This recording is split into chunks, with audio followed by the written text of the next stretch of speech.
Welcome back to another edition of the CEO's blog. It's been an exciting week with the announcement in the Riverina of 4 Group 1 races. Oh, it certainly has, Amanda, and welcome to this week's edition. Fantastic, it really was. Rod Smith, the chairman, and I were down in at Riverina Paceway, Wagga, yesterday, and the feeling from the media, and there was a good media scrum there, was really exciting about this. It's about the Riverina, but it's about harness racing across New South Wales, and from all reports, it's been very well received. Okay, for those that haven't had the chance to read up about this series, could you explain what it's about? I know it's for 4 and 5 year old horses.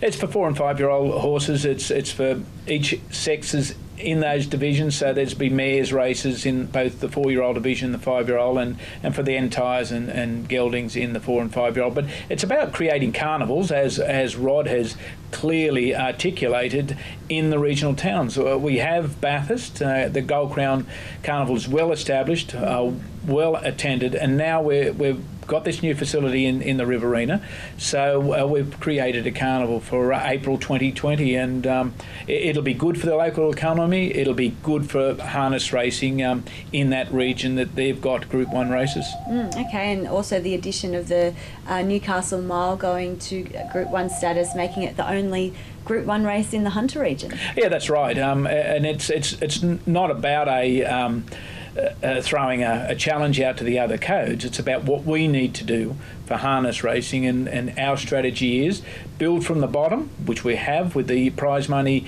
injections last year, and now it is let's build in the regions as well. We've got a very successful infrastructure plan in place that it will go on, and it's about future-proofing harness racing here in New South Wales. Okay. Well, while you were at Wagga yesterday, you mentioned it was very hot out there, and we do have a heat policy here at Harness Racing New South Wales. We've got a couple of hot days coming up. Yeah, record temperatures, but we have that heat policy in place, and trainers are respecting it very well. The stewards are watching it, and our veterinarian, Martin Wainscott. So everything is done to protect the welfare of the horse. We've moved races back. Yes, that has possibly inconvenienced people, and there's been questioning about our 10:30 deadline and cut off for races, but these are exceptional circumstances, so we all live with this. We want to provide racing, we don't want to lose racing, but first and foremost the health of the horses and the participants, because rather hot out there as well, will be looked after. So we'll get through this summer as we have every other summer, and anything that needs to be reviewed or improved in it will be done. Okay. Well, you touched on hard-working participants, and one hard-working participant is Kerry-Ann Turner, and you have some news on her. Yeah, Kerry-Ann Turner is going to be our Teal ambassador this year. Kerry-Ann, both in the training ranks, will support her, as will Tab. And in the driving ranks. Every other female driver is an ambassador, and we thank them all for taking part in this. For ovarian cancer, whatever cancer it is, but in this case ovarian cancer, we must be mindful of our community. This is a disease, unfortunately, that strikes anywhere, and anything we can do, we will do to help. But I really thank all the lady drivers in New South Wales and across Australia for getting right behind the Teal Pants. But Kerry-Ann, she's our flagship girl at the moment. She's leading and racing all over the state, so she was the right girl to put in place. And of course, any of her horses that she trains, that the male drivers happen to get on, Robbie or Josh Gallagher or whoever else, they're part of the Team Teal as well. Yeah, exactly. No, it's fantastic. All the Reigns women get behind it. Kerry-Ann Turner, originally from the Riverina, and it's obviously been a big week down there with this announcement, but they also had the Tomorrow Tab Carnival of Cups on the weekend. Brilliant race meeting. As I said last week, it would be. Well, it did certainly turn out that way. Great crowd in attendance. Jane and John New announced his retirement, and he's only retiring as an official position, but he's a stalwart of the industry and a great contributor. And the rest of the committee down there, they do a great job. They attract a big crowd, they entertain a big crowd, and that's why they come back year in, year out. So well done to Tamora. But we move into a new round of Carnival Cups meetings next weekend, not this weekend, next weekend.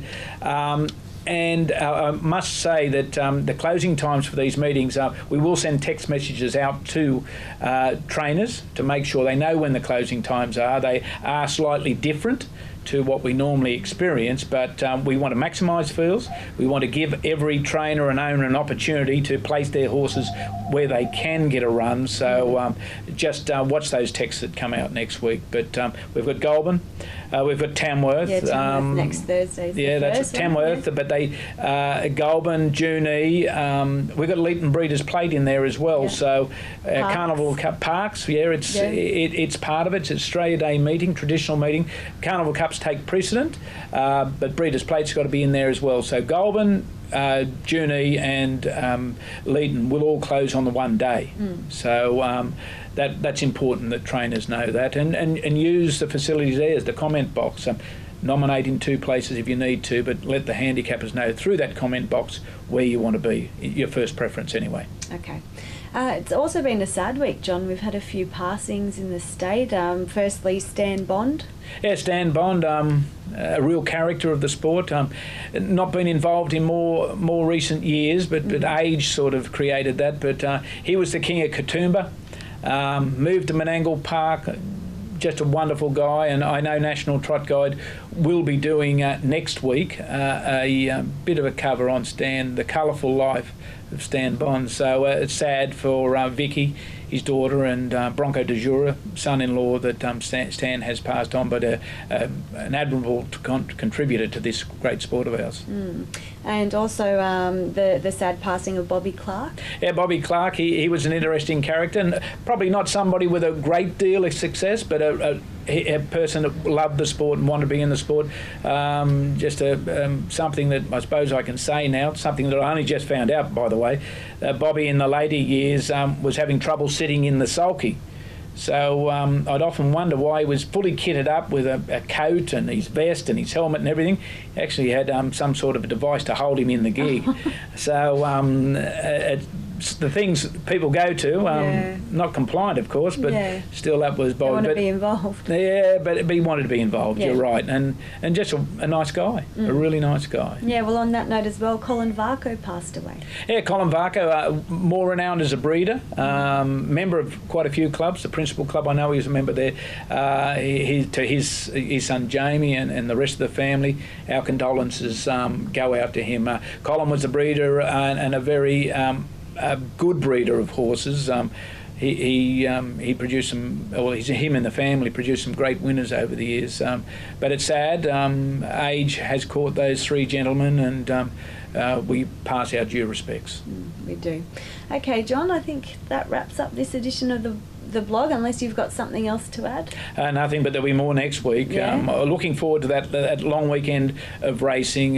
Tamworth, Leeton, Parks, Junee, Goulburn, and I will say our chairman, Rod Smith, he's going to attend as many of those meetings as he can. So that just shows the dedication that he has to be out there talking to participants. And this week we finished off at Wagga with the last of the National Handicapping information sessions. So we'll keep participants informed as it moves on. There's more sessions now in Victoria in February, but we will be back with more news there as well. Okay, we'll look forward to it. Thank you for your time as always. Thank you, Amanda.